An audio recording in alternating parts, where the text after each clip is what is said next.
She finally kicked the bucket. Now her apartment and car are ours, son. My mother-in-law was overjoyed when I collapsed on the floor after her lunch. That same day, my husband began moving his mother's things and the rest of the family to my house. And when he arrived with his family, he was stunned at the sight on the threshold.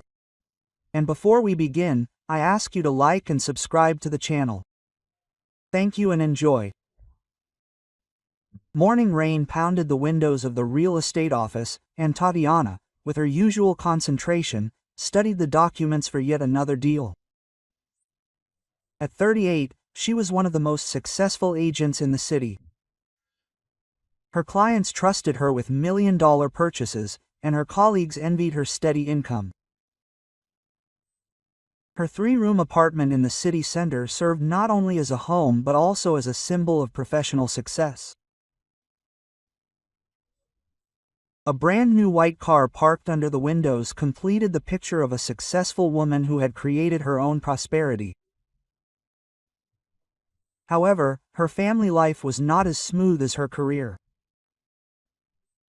Grigory Zubov, her husband, worked as a mid-level manager in a construction company, earned a modest salary, and often complained about the unfairness of his life. In 4 years of marriage, he had failed to make a significant contribution to the family budget. However, his mother, Claudia Petrovna, and sister, Zana, regularly reminded him of their housing problems. They lived in a communal apartment on the outskirts of the city, where the roof constantly leaked, the radiators didn't work, and the neighbors were always drunk and rowdy. Claudia Petrovna, a 63-year-old woman with a perpetually disgruntled expression, never missed an opportunity to talk about how hard life was in their slum. Zana, an unmarried 35-year-old elementary school teacher, echoed her mother's sentiments and enviously surveyed the furnishings of Tatiana's apartment. Both women regularly hinted at how wonderful it would be for everyone to live together, given Tatiana's vast space. That October evening, Tatiana returned home early and heard familiar voices on the landing. Claudia Petrovna was talking with her neighbor, Nina Vasilyevna, a pensioner from the apartment across the street. Tatiana paused at the door, taking out her keys, and overheard part of their conversation. "You can't imagine, Nina, how tired I am of living in this dump," her mother-in-law said in a hushed but agitated voice. "But everything will change soon, you'll see." "What are you saying, Clava?" the neighbor asked in surprise. "Finally, we'll live like normal people. I've already thought everything through." Quote, "Grigory, of course, doesn't know, but I'm a decisive woman. When I have to act, I act." Tatiana froze, key in hand. There was a strange confidence in her mother-in-law's voice, almost triumph. It wasn't an ordinary conversation about dreams, but something more concrete and frightening. "Quiet, Clava," the neighbor hissed. "What if someone hears? Who's here to listen?" Quote, Claudia Petrovna waved her hand dismissively. Tatiana was at work until late. Grigory too. And what did it matter? They'd find out soon anyway. The women went to their apartments, and Tatiana stood on the landing for a long time, trying to make sense of what she'd just heard. That evening, she cautiously asked her husband about his mother's plans, but Grigory merely waved his hand wearily. Mom had always dreamed of moving. Don't pay attention, she's just fantasizing. But Tatiana couldn't forget her mother-in-law's tone. This didn't sound like ordinary dreams. A week later, a second disturbing incident occurred. Zana came to visit, as usual, unannounced, brought homemade cookies, and sat down to drink tea in the kitchen. She talked about her students, complained about her small salary, and admired the renovations in Tatiana's apartment. The woman acted as usual, but something about her behavior alerted the mistress of the house. Zana was examining the furniture too closely, as if assessing its value. She opened several cabinets under the pretext of searching for napkins, peeked into the bedroom to admire the new curtains, and even checked the air conditioner in the living room. Her behavior seemed odd, but Tatiana decided to ignore it. As Zana was getting ready to leave, she picked up her large bag from the floor and accidentally caught it on a chair leg. The bag opened, spilling its contents onto the floor. Tatiana rushed to help her gather her things and saw a ring of keys with an unusual keychain in the shape of a miniature owl. An identical keychain hung on the keys to her own apartment, a birthday gift from her husband. "What interesting keys," Tatiana remarked, picking up the ring. "The keychain is just like mine." Zana quickly snatched the keys from her daughter-in-law's hands, visibly embarrassed. Yes, these were the spare keys to our communal apartment. She'd bought the keychain at the market. There were plenty of them. But Tatiana remembered well that Breloksova's was an exclusive one, custom-made in a jewelry workshop. It was impossible to find an identical one for sale. Moreover, the shape of the keys seemed suspiciously familiar.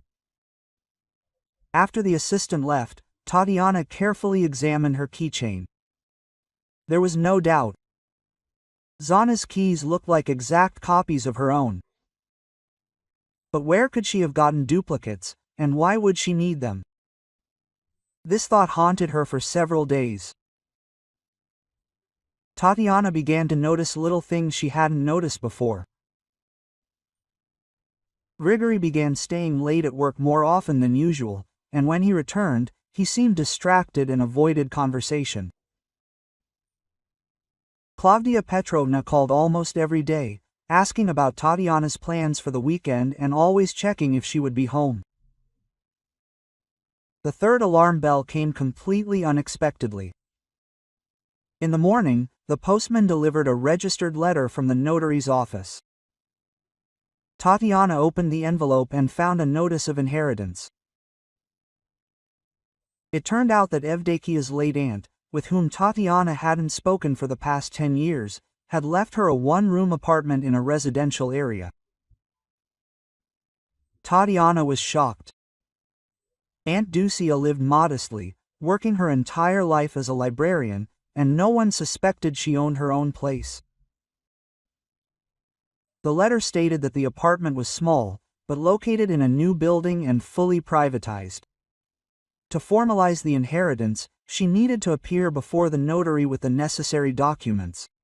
This news was so unexpected that Tatiana decided not to tell anyone for now.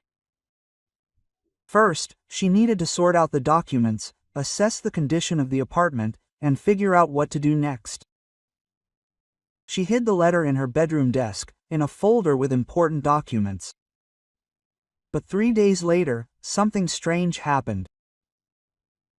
Tatiana arrived home early and decided to reread the letter from the notary to memorize the address and appointment time.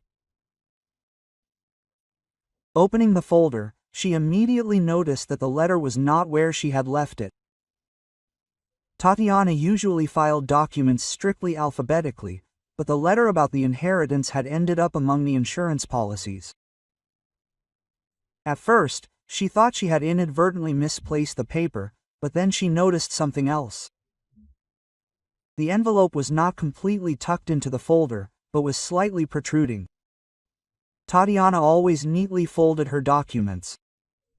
It was her professional habit. So someone had read the letter. But who could have gotten into her bedroom and rummaged through her personal papers? Her husband had access to all the rooms, but why would he secretly examine her documents? They always discussed important matters openly. Unless Tatiana remembered Zana's keys and Zalovka's strange behavior during their last visit. What if they really did have copies of the apartment keys? Then they could come in her absence and do whatever they wanted. The thought was frightening, but logical. It explained Klavdia Petrovna's confident tone in her conversation with the neighbor, Zana's suspicious examination of the apartment, and her sudden interest in Tatiana's plans.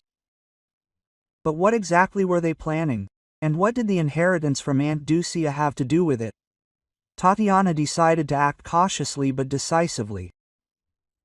She wasn't one to allow herself to be manipulated or threatened.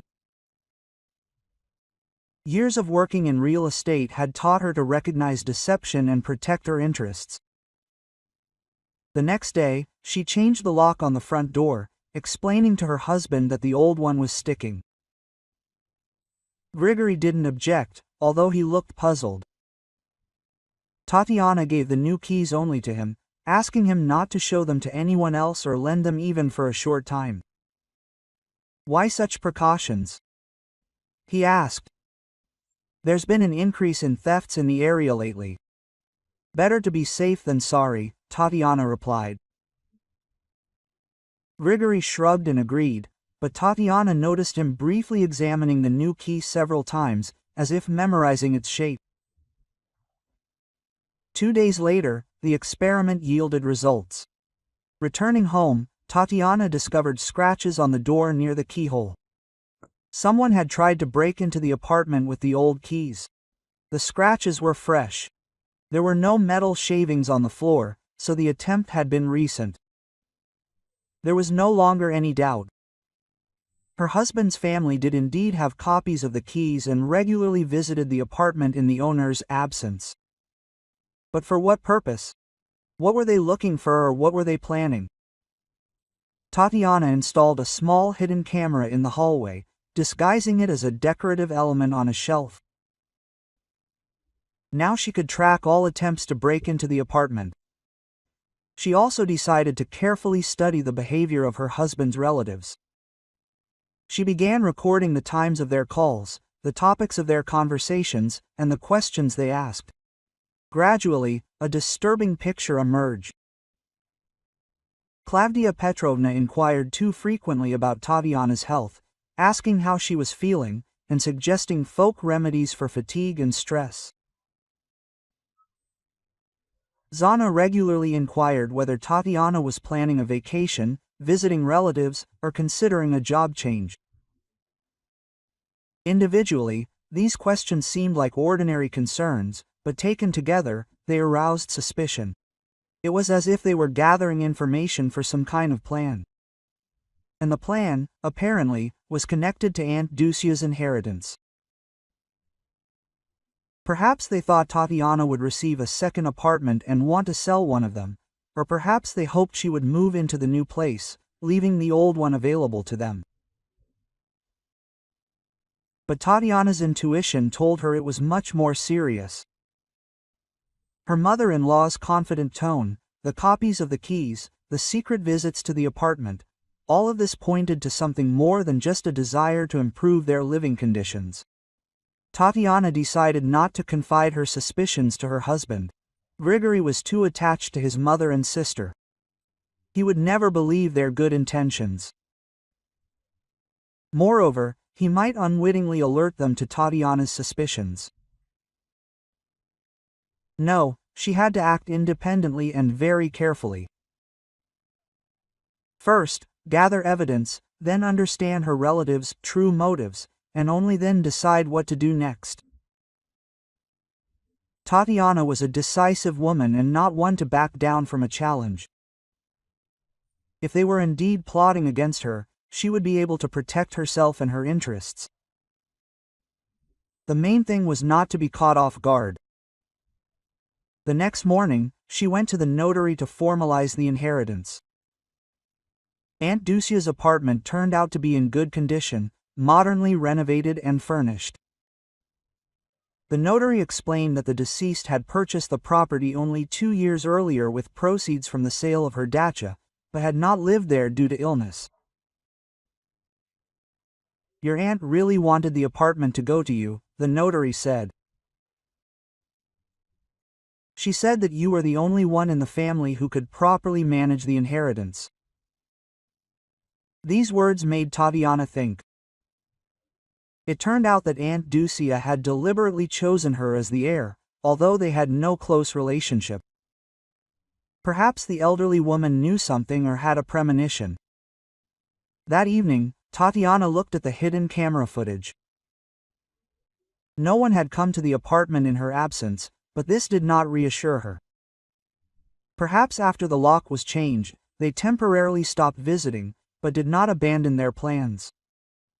It was necessary to act proactively. Tatiana decided to closely observe the behavior of her relatives and at the first opportunity find out what exactly they were up to. Intuition told her that serious trials lay ahead, but she was ready for a fight. For the next 2 weeks, Tatiana lived in a state of constant vigilance. The hidden camera in the hallway recorded empty corridors every day, but this did not. It was reassuring. The husband's relatives clearly changed their tactics after the locks were changed, but their plans didn't disappear. Claudia Petrovna began calling even more frequently, always during working hours, when Tatiana was busy with clients. Her mother-in-law complained about her health, talked about problems with the utilities, but most importantly, she constantly inquired about her daughter-in-law's daily routine. "Tatiana, are you coming home early today? I made some compote, I wanted to bring it. Will you be home on Saturday? I made some pies, your favorite ones with cabbage. Are you feeling ill? Your voice sounds tired? Perhaps you'd like some herbal tea? I know a great recipe." Each such call made Tatiana anxious.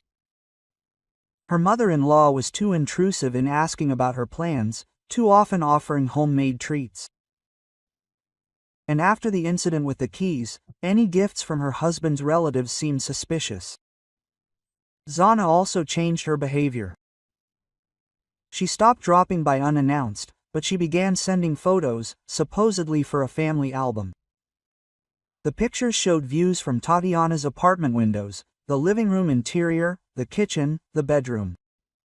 Zalovka explained that she wanted to show her friends how beautifully her brother lived. But each photo was carefully taken to capture as many details of the furnishings as possible. Particularly strange were the photos of locks, door handles, and window latches. Zana claimed she was photographing beautiful hardware for her upcoming renovation. But Tatiana thought Zalovka was studying the apartment's security system. Grigory was acting increasingly suspicious. He began frequently staying late at work, but received no overtime. He answered his wife's questions evasively, talking about important projects and urgent meetings. But when Tatiana called him at the office one day, the secretary said Grigory had left at lunchtime. In the evenings, her husband was absent-minded and silent. He avoided intimacy, citing fatigue, and spent long periods talking on the phone in the bathroom. Several times Tatiana was still hearing snatches of words. She needed to wait. Everything had to seem natural. When she asked directly who he was talking to, Grigory replied that he was discussing work matters with colleagues.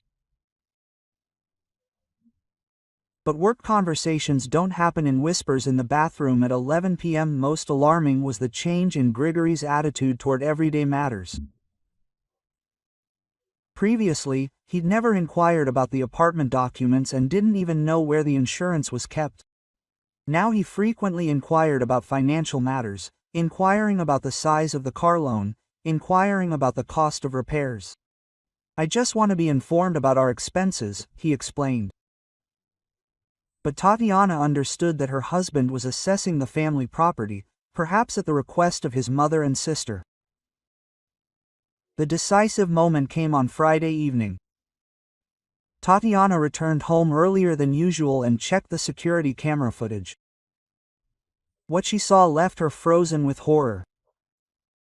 At 2:30 in the afternoon, Claudia Petrovna entered the apartment. She didn't have the old keys that no longer worked, but new ones, exactly like Tatiana's. Her mother-in-law acted confidently and methodically. First, she went into the bedroom and carefully examined the desk where the documents were kept. Then she photographed several papers with her phone. Then Claudia Petrovna headed to the kitchen. She opened all the cabinets, checked the contents of the refrigerator, and took a small jar of some liquid from her bag. She poured a few drops into a bottle of drinking water on the table, shook it thoroughly, and put it back. After that, her mother-in-law walked through the entire apartment, as if studying the layout. She measured the doorways, windows, and the spaces between rooms with a tape measure. She wrote down all the measurements in a notebook. Before leaving, Claudia Petrovna took out her phone and called someone. "Yes, everything is ready. In 2 weeks we can begin." She suspects nothing. Her mother-in-law's voice on the recording sounded cold and businesslike. This wasn't the complaining pensioner Tatiana knew. This was a calculating woman, executing a carefully thought-out plan. Tatiana replayed the recording several times, trying to understand every detail. Where had Claudia Petrovna gotten new keys? Grigory had obviously made copies and given them to his mother. What kind of liquid had she added to the water? And what did the phrase, "we can start in 2 weeks," mean? It became clear that something serious was being plotted against her. Her husband's relatives were acting in a coordinated and targeted manner. They had access to the apartment. They had examined every detail of the situation, collected information about documents and finances. But the worst thing was that they had added something to the drinking water. Tatiana recalled feeling weak and lethargic in recent days. She attributed it to autumn vitamin deficiency and stress at work. But what if her illness was caused by some medications? She immediately emptied the bottle of water and thoroughly washed the dishes. Then she checked all the food in the refrigerator. Several packages looked suspicious. A carton of milk was slightly opened. A jar of honey showed signs of being tampered with. Tatiana threw out all the questionable items and resolved to no longer eat anything at home that could have been contaminated by someone else. She planned to eat only in restaurants and cafes for the next few days, but that wasn't enough. She needed to find out what exactly her relatives were planning and obtain evidence of their criminal activity. The next morning, Tatiana contacted a private detective. Dmitry Arturovich Kobelev was an experienced detective who specialized in family investigations. His office was located in the city center and he had a reputation for honesty. Tatiana told the detective her suspicions, showed him the security camera footage, and explained the relatives' strange behavior. Kobelev listened attentively and asked several clarifying questions. "The situation is truly alarming," he said. "It's clear that some kind of operation is being prepared against you. We need to establish surveillance of all the participants and find out their true intentions." "How long will it take?" "To Nedya Ludva, no more." Judging by the recording, they themselves mentioned the deadline. "The main thing is not to let them know that you suspect anything." The detective took up the case immediately. The very next day he provided the first results. It turned out that Grigory's family was in a very difficult financial situation. They owed more than 200,000 rubles for utilities and received an eviction notice. The debt was due in a month. Moreover, Zana took out a loan to renovate the apartment, but spent the money on other things. The bank demanded repayment and threatened legal action. Claudia Petrovna had health problems. She needed expensive medications, but her pension was not enough even for basic needs. In such a desperate situation, people are ready to take extreme measures, the detective explained. Your apartment and car could solve the problem. All their problems combined, but how do they expect to get my property? There are several options. They could try to force you to sell the apartment, supposedly to help the family. They could stage accidents and inherit the property through your husband, or they could try to have you declared incompetent due to mental or health issues. The last option seemed the most likely. If they are gradually poisoning Tatiana with some kind of drug, causing her health problems, they could have her declared incompetent to manage the property. Then her husband would become guardian. And he is already under the influence of his mother and sister. The detective continued surveillance and soon uncovered even more shocking details. Klavdia Petrovna regularly met with a woman near a pharmacy on Lenin Street. They talked for a long time. The woman handed bags of something to her mother-in-law. Kabelev took photographs of this woman and checked her out through his sources. It turned out she was Nina Zagorskaya, a pharmacist at that very pharmacy. She had a criminal record for illegally selling potent drugs. That's where my mother-in-law gets her poisonous substances, the detective said. Nina Zagorskaya sells medications without a prescription, including psychotropic drugs. Most likely, your mother-in-law buys sleeping pills or sedatives from her. This was enough to contact the police, but Tatiana wanted a more complete picture. The detective installed a wiretap on Klavdia Petrovna's phone and soon recorded several incriminating conversations. In one of them, the mother-in-law spoke with Zana for a couple of weeks, and she would start to slur her words and forget simple things. Then Grigory would take away her apartment documents, supposedly for safety. And if she realized it, she wouldn't. The dose is calculated so that she would feel sick, but would not suspect poisoning. She would think she was overworked. In another conversation, Klavdia Petrovna discussed details with a certain man. As soon as she becomes unstable, we will file a lawsuit to have her declared incompetent. We have medical certificates proving her unstable mental state. What certificates? The man was surprised. Nina had arranged everything. She has doctor friends who will issue any documents for good money.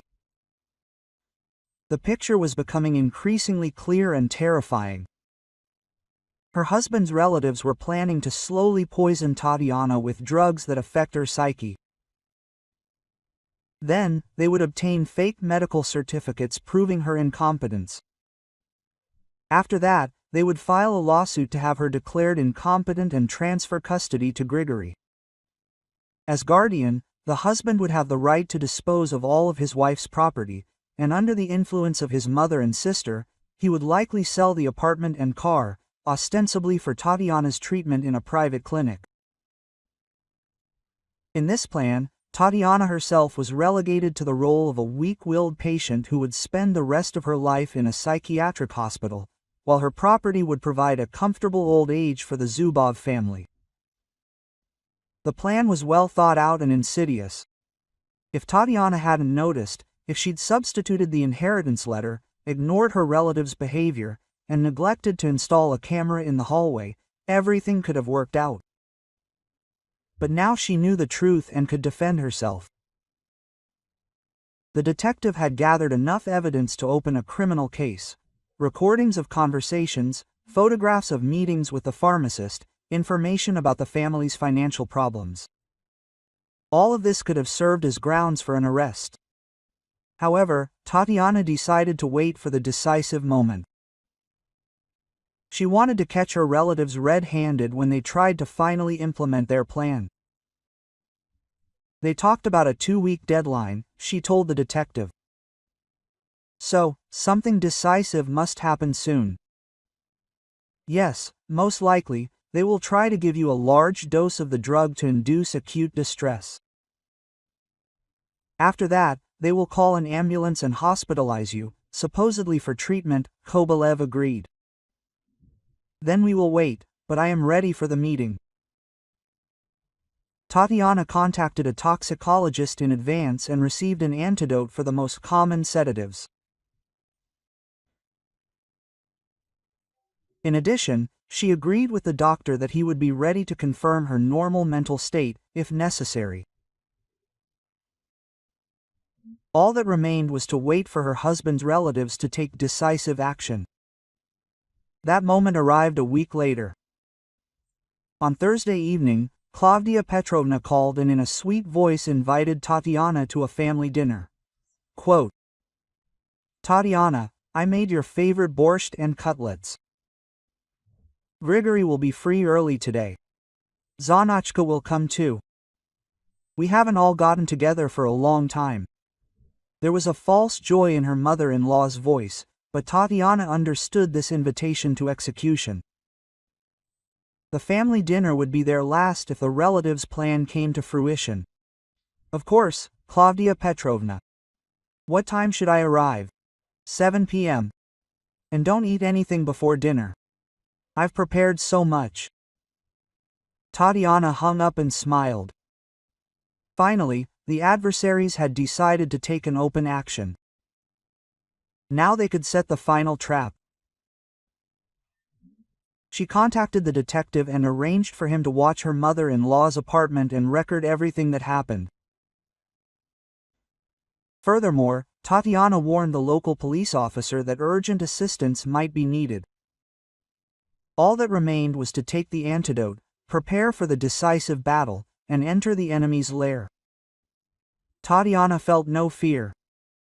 Years of working in the complex real estate sector had taught her not to back down in the face of difficulties. And now it wasn't just about money or a career, but about her life. She was ready to fight for her future.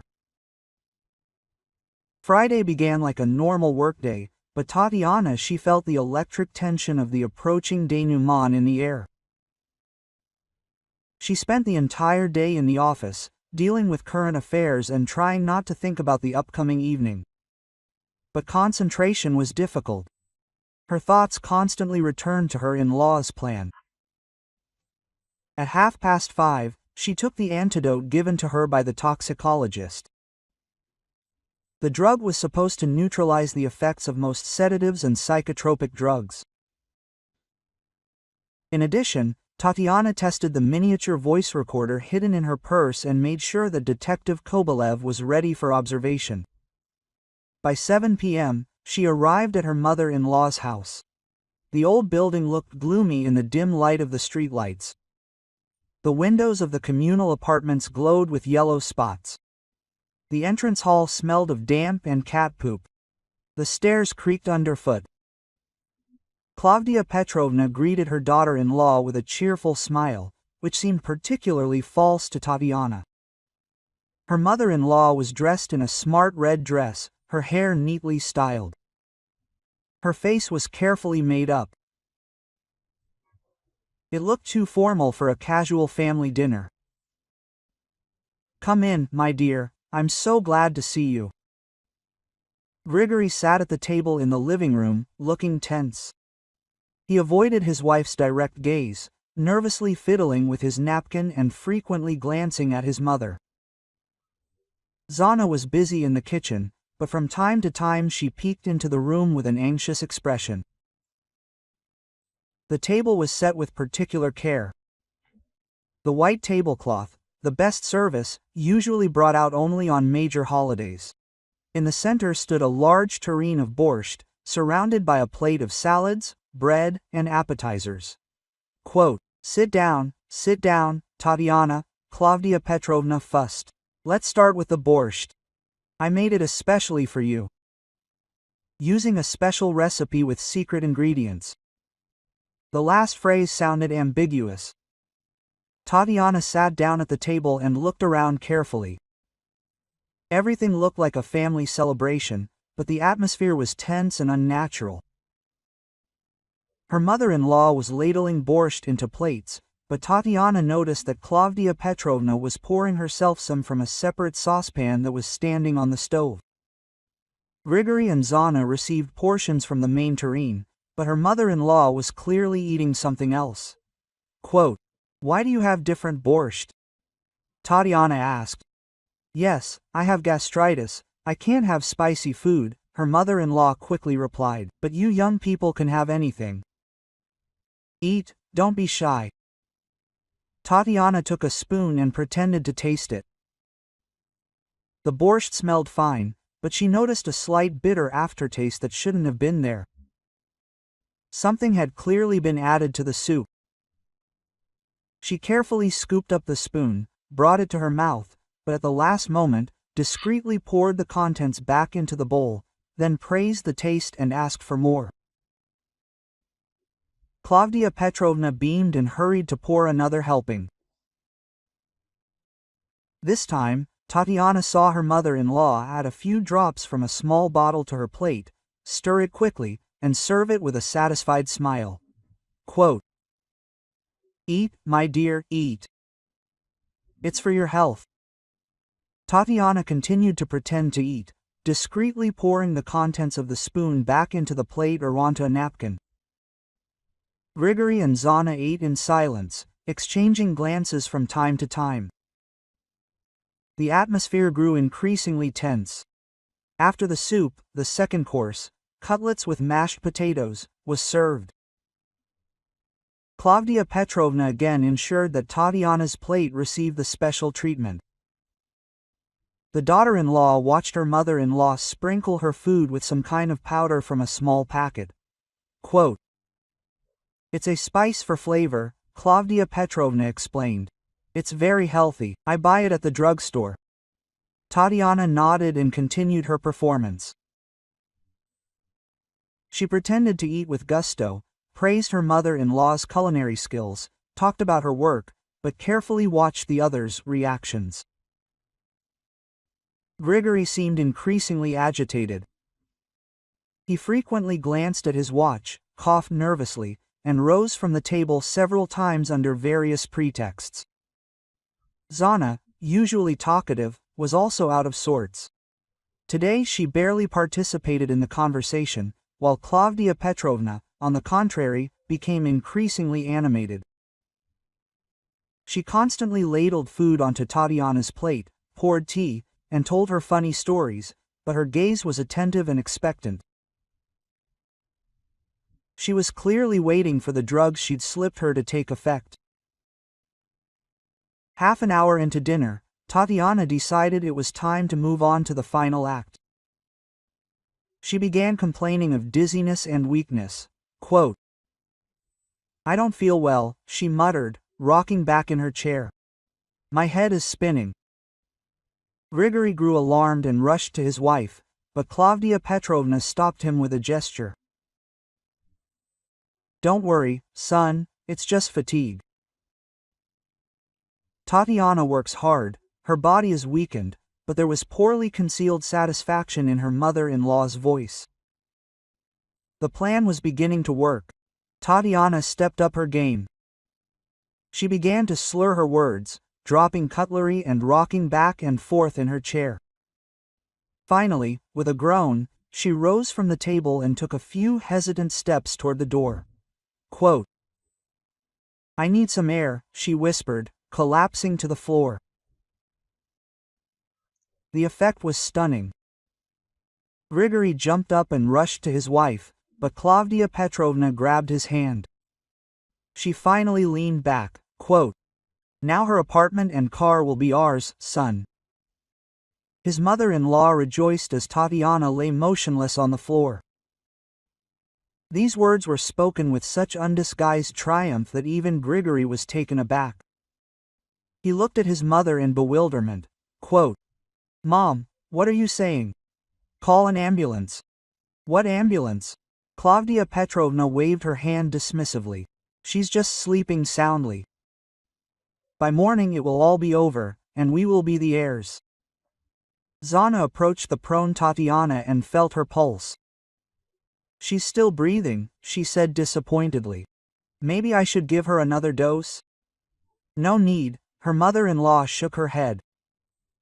"Nina said an overdose might arouse suspicion. Let everything look natural." Grigory stood over his wife in complete confusion.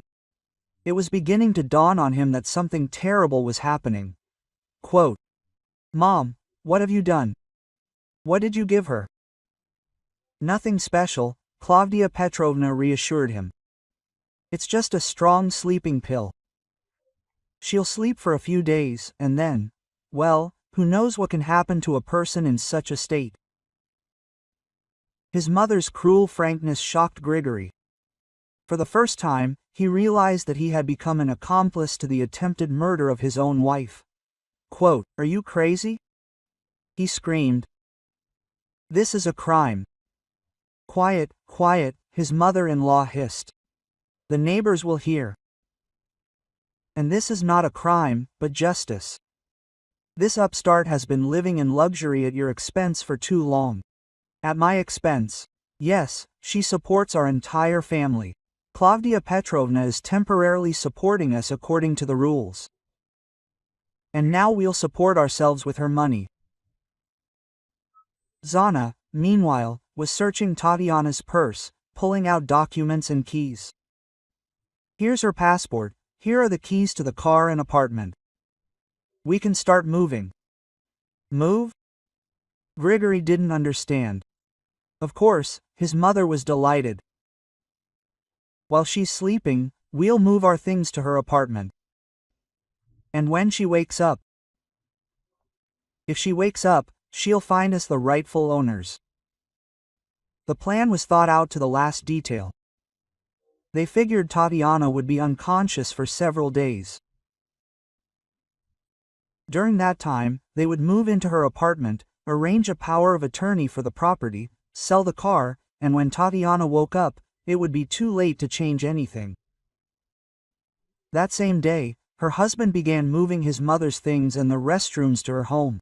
Grigory muttered, finally understanding the full horror of the situation. But it was too late to protest. Claudia Petrovna and Zana were already packing their things. They were making a list of what needed to be taken from the communal apartment.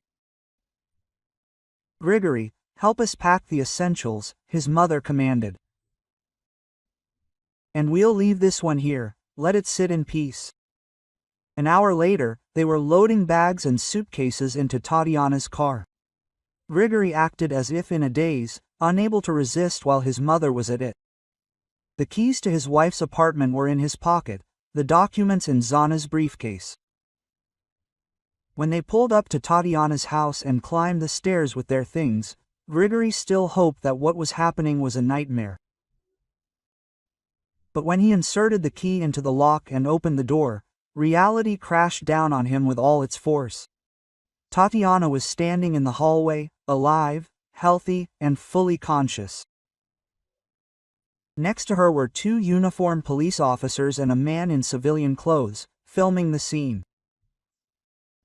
When he arrived with his family, he was stunned at the threshold by what he saw. Tatiana continued her thought out loud, looking at her dumbfounded husband. Grigory dropped the suitcase. Zana gasped and backed toward the stairs. Claudia Petrovna stood rooted to the spot, unable to believe what was happening. "Welcome to my apartment," Tatiana said evenly. "As I understand it, you've come to claim your inheritance." Senior Police Lieutenant Semyonov stepped forward. "Claudia Petrovna Zubova, Zana Grigoryevna Zubova, Grigory Andreevich Zubov. You are under arrest on suspicion of attempted murder and fraud. You have the right to remain silent." Zana was the first to try to escape, but the second police officer blocked her path to the stairs. Claudia Petrovna began babbling furiously, "This is a setup. We didn't do anything. Tatiana invited us herself. We were invited to dinner," Tatiana accepted. But they clearly overdid it with the food. Detective Kobelev took out a tape recorder and started recording. She finally relaxed. "Now her apartment and car will be ours, son." Claudia Petrovna's voice came from the speaker. "Nina said that an overdose could arouse suspicion. Let everything look natural." The faces of the detainees turned deathly pale. We realized that their conversations were being recorded. "We also have video recordings of your visits to the victim's apartment," the detective continued. "Surveillance footage of your meetings with Nina Zagorskaya, a drug dealer.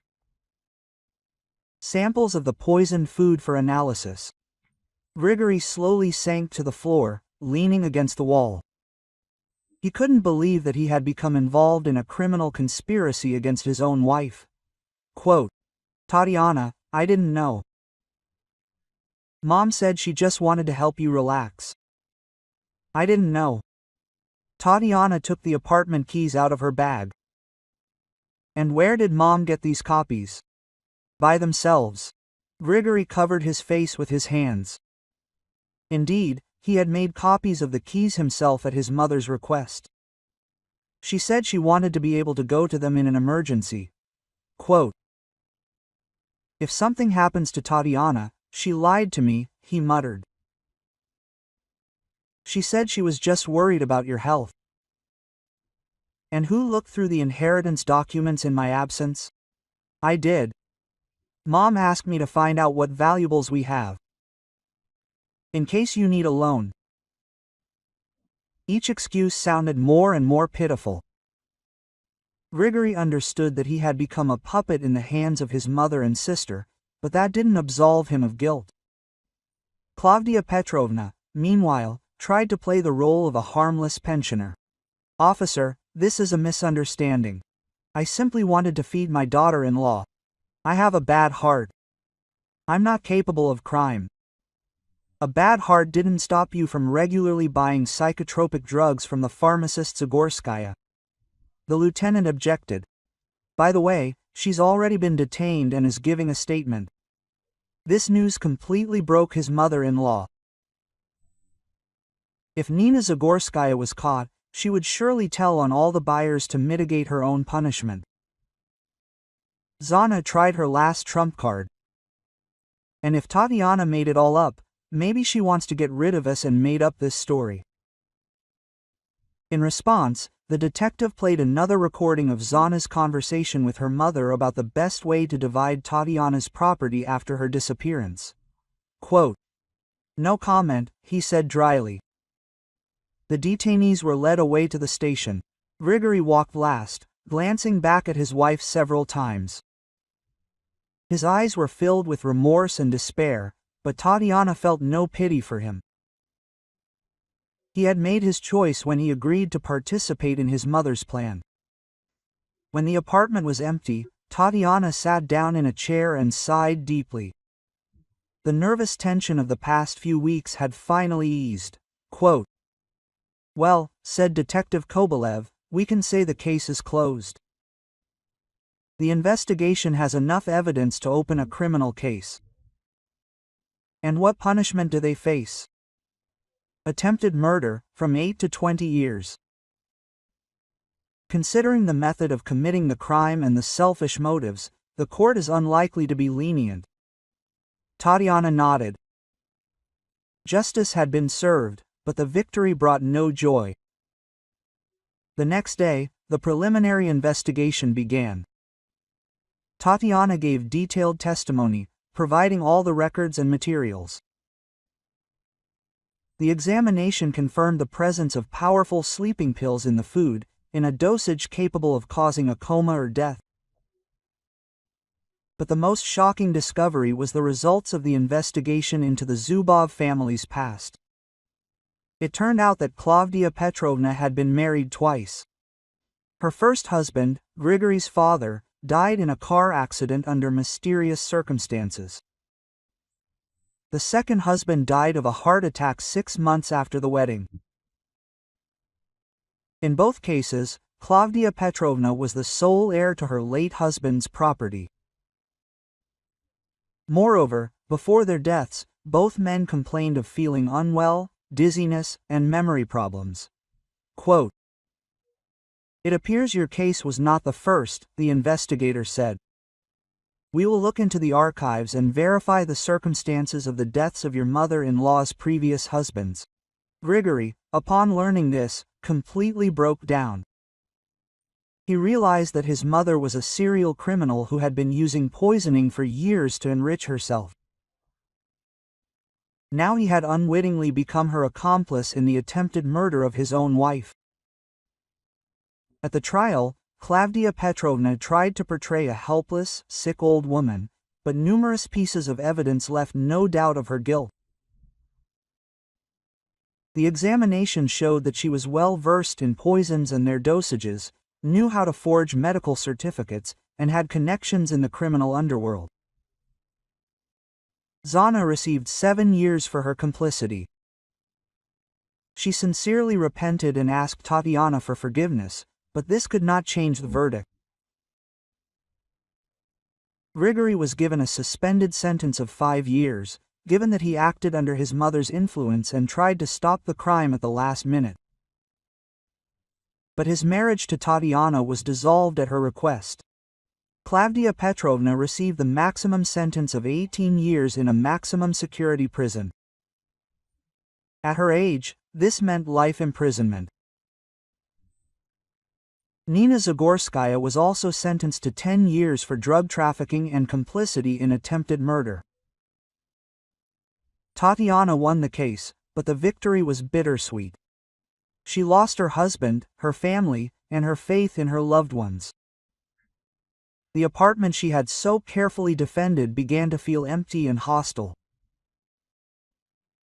6 months after the trial, Tatiana sold the apartment and moved into Aunt Dusia's inheritance. She also had to change jobs. Too many people knew about the high-profile trial. A new life began with a clean slate, but the scars of betrayal remained forever. Tatiana no longer completely trusted anyone. She was always on guard, vetting every new acquaintance. She survived the battle with her enemies, but the price of victory proved too high. Justice prevailed, the criminals were punished, but the lost trust in people could never be restored. Sometimes in the evenings, Tatiana thought about how her life might have turned out if she hadn't noticed the change in the inheritance letter. Perhaps her relatives' plan would have succeeded, and she would have spent the rest of her days in a psychiatric hospital, enjoying her property. But dwelling on the past was pointless. Life went on, and she had to move on. Tatiana learned to be happy alone, to value freedom and independence.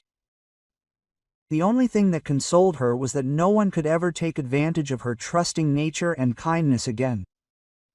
She had become stronger, wiser, and more cautious. And if anyone ever tried to harm her again, they would meet with a fitting rebuff. The story was over, but life went on, and Tatiana was ready for any challenge.